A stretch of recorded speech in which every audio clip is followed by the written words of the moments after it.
Hello friend, good morning. মো lifestyle ব্লগে তোমাদের ওয়েলকাম আর অনেক অনেক ভালোবাসা। আশা করি তোমরাও ভালো আছো আর আমিও বেশ ভালো আছি। তো আজকের দিনটা হলো শনিবার আর এখন বাজে সকাল 8টা।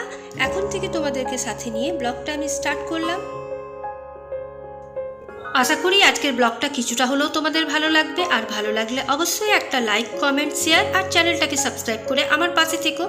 তো এখন আমি বিছানাটাও তুলে নিলাম আর চাদরটা পাল্টানোর ইচ্ছে ছিল, কিন্তু যাই হোক কদিন পরেই চেঞ্জ করব, কারণ এখন পুজোর সময় তোমার ঘরে ভিড়ও হচ্ছে আর ছেলেদের আজকে বিসর্জন আছে।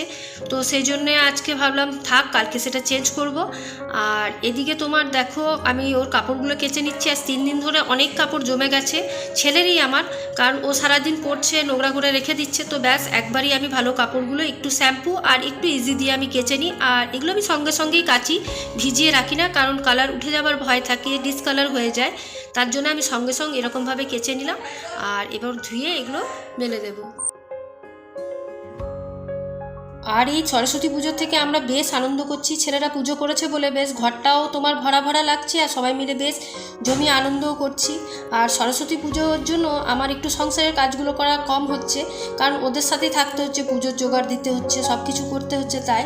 তো যাই হোক, এদিকে আমি দেখো বোতলগুলো আমি প্রত্যেক সপ্তাহে ধুয়ে নিই, কিন্তু কিছুদিন ধরে ধোয়া হচ্ছিল না, তাই আমি এটা গরম জল আর সোডা দিয়ে ভিজিয়ে রেখেছিলাম ঘন্টাখানিকের মতন। এখন সেগুলো এখন ভালো করে ধুয়ে নিচ্ছি।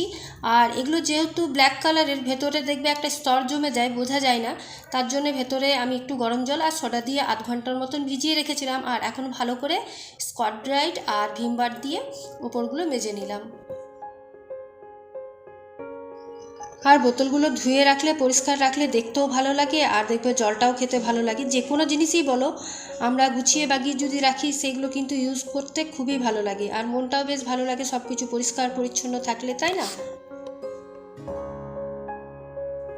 তো এখন চলে এলাম ডাইনিং টেবিলটাকে একটু পরিষ্কার করতে। আর আজকে ডাইনিং টেবিলটা আমি ফাঁকা করে দিচ্ছি, একটু লুকটা চেঞ্জ করব বলে।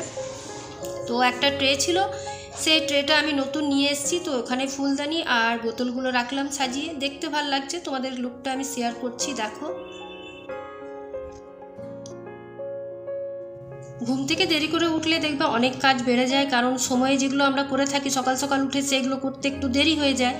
আর এখন এদিকে জলখাবারের বাসনগুলো পড়েছিল, তো যাই হোক এখন যে সময়টা পেয়েছি আমি তাড়াতাড়ি করে বাসনগুলো মেজে নিচ্ছি। আর আজকে রান্না সেরকম কিছু একটা করিনি, আজ কয়েকদিন ধরে খুব ভারী খাওয়া হয়েছে, তো আজকে হালকার মধ্যেই সেরেছি। তো ব্যাস সেটাই।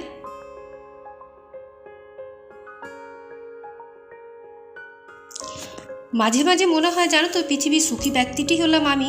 কারণ জানো, আমার মনে হয় আমার কাছে আমার চাওয়া পাওয়া যা আছে সব সীমিতর মধ্যে, আর আস্তে আস্তে যত বয়সটা আমাদের বাড়ছে সব কিছুই ত্যাগ করতে শিখে গেছি।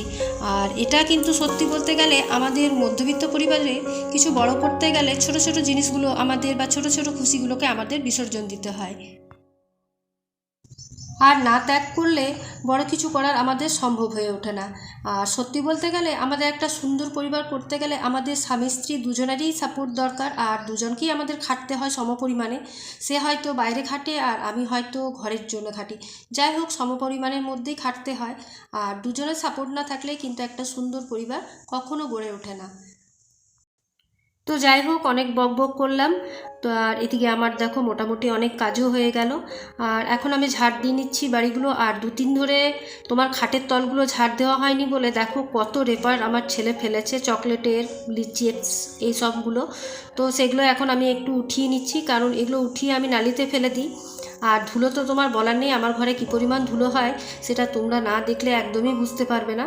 তো এখন বাইরে বেরিয়ে উঠোনটাও ভালোভাবে ঝাড় দিয়ে নিচ্ছি, কারণ এইটুকু জায়গাটা আমি প্রত্যেক দিন ঝাড় দিয়ে থাকি, প্রত্যেক দিন যাওয়া আসা হয়, তারপর তোমার ধুলো বাইরের থেকে আসেই।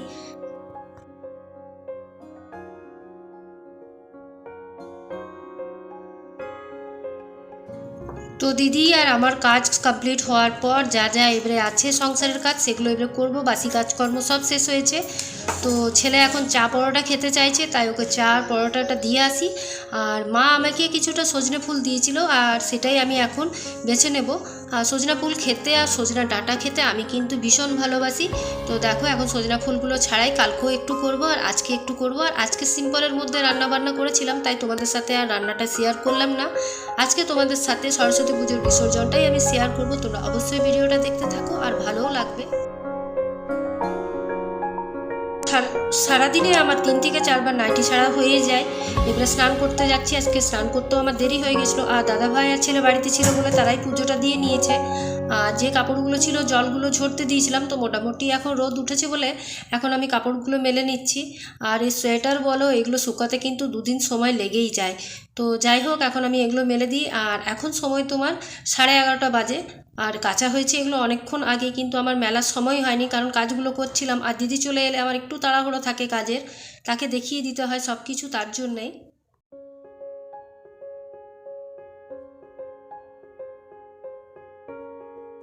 তো লাঞ্চে কী কী করেছিলাম তোমাদের সাথে শেয়ার করলাম না। এবারে একবারই তোমাদের সন্ধেবেলায় আমাদের ঠাকুর বিসর্জনটা দেখায়। তো দেখো এখানে রেডি হয়ে গেছে, ঠেলা গাড়ি চলে এসছে। আর আমাদের পাড়ার যারা বউরা আছে সবাই আছে, যারা আছে। তো বাচ্চাদের আনন্দতেই আমাদের আনন্দ, বড়রা সবাই। তো সবারই মারা এসছে, তারাও আছে। তো এখন এই সময় ঠাকুরকে বরণ করা হবে। আর বাজনাবালায় কোথায় গেছে সেটা আমরা জানি না।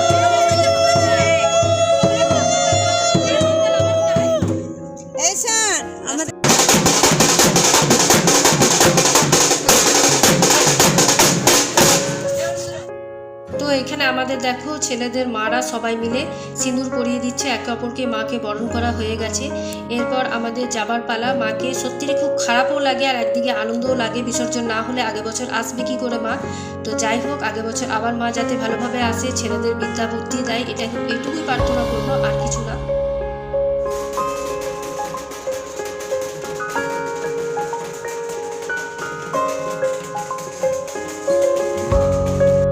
এই পুজোটা বাচ্চা ছেলেরা করে, তো তাই মানে পাড়ায় যত বড়রা আছে সবাই কিন্তু ফুল সাপোর্ট করে, তারাই তাদেরকে সব কিছু জোগাড় করে দেয়। আর আমরা কিন্তু ফুল মাস্তি করেছি, খুব আনন্দ করেছি, নেচেছি। আর দেখতেই পাচ্ছ পাড়ার যত বউ আছে, মারা আছে, বোন বাচ্চা যত আছে সবাই আমরা ভীষণ নেচেছি আর খুব আনন্দ করেছি।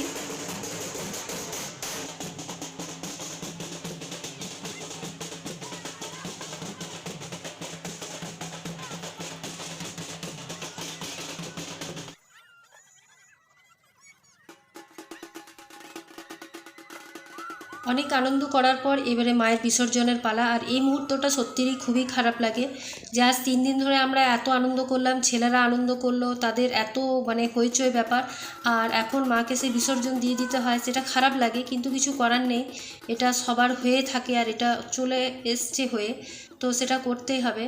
তো ছেলেদেরকে আমরা পুকুরে নামতে বারণ করছিলাম কিন্তু শুনছিল না, বলছে না আমরাই করব। তো যাই হোক প্রচুর জল এই পুকুরটাতে, আর তোমার সেই জন্যে তারা বড়রা সাপোর্ট দিয়ে কোনো রকমই ঠাকুরটাকে নামিয়ে তারা বিসর্জন দিয়েছিল। আর আজকের দিনটা সত্যিই আমরা খুব আনন্দ করেছি। আর এইখানে আমাদের যারা বড়রা আছে তারা করে তাদের মানে। আর আজকে তোমাদের সাথে পুরোটাই শেয়ার করলাম, অবশ্যই কমেন্ট করে জানিও আজকের ব্লগটা কেমন হয়েছে। আজকের ব্লগটা এই পর্যন্তই, কালকে আবার একটা নিউ ব্লগ নিয়ে আসবো তোমাদের কাছে। আজকের মতন এইটুকুই, টাটা।